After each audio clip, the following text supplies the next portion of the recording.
সবাইকে জন্মাষ্টমীর শুভেচ্ছা জানিয়ে আজকে একটি শ্লোক নিয়ে আলোচনা করব। শ্রীমদ্ ভগবদ গীতার চতুর্থ অধ্যায় জ্ঞান যোগ।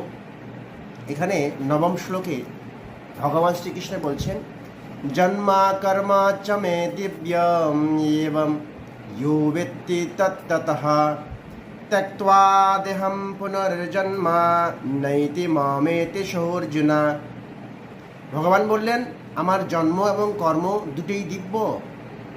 আমাদের প্রশ্ন হয় যে আসলে ভগবানের জন্ম কী করে হয়? তো এখানে ভগবান তো নিজেই বলেছেন, আমি অজ, আমি জন্মরহিত, আমার জন্ম হয় না। কিন্তু এই ভগবানের জন্মটা সাধারণ জন্ম নয়। ভগবান বললেন আমার জন্মটা দিব্য। এই দিব্যকে বুঝতে গেলে আমাদের অন্য শাস্ত্রের সাহায্য নিতে হবে। আমরা যদি ব্রহ্মবৈবর্ত পুরাণ দেখি তাহলে আমরা বুঝতে পারব। এর প্রমাণ আমরা ব্রহ্মবৈবর্ত পুরাণের দেখতে পাই। কৃষ্ণদ্বৈপায়ন মহর্ষি শ্রী বেদব্যাস প্রণীত নবভারত পাবলিশার্স থেকে প্রকাশিত। এর 4টি খণ্ড রয়েছে, তন্মধ্যে শ্রীকৃষ্ণ জন্মখণ্ড এর 7ম অধ্যায়। তবর দৈবকীর 8ম গর্ভ বায়ুপূর্ণ হইয়া গর্ভ লক্ষণে পরিণত হইল। তো গর্ভে কিন্তু সন্তান নেই, গর্ভ হচ্ছে বায়ুপূর্ণ। এই যে ভগবানের জন্ম যে দিব্য, কেন দিব্য এর ব্যাখ্যা করছি এখানে।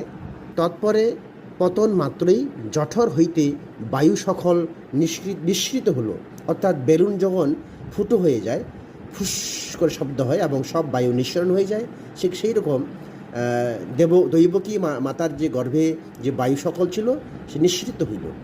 সেই সময়ে ভগবান কৃষ্ণ দিব্যরূপ ধারণ করত দৈবকীর হৃদ পদ্মকোষ হইতে আবির্ভূত হলেন।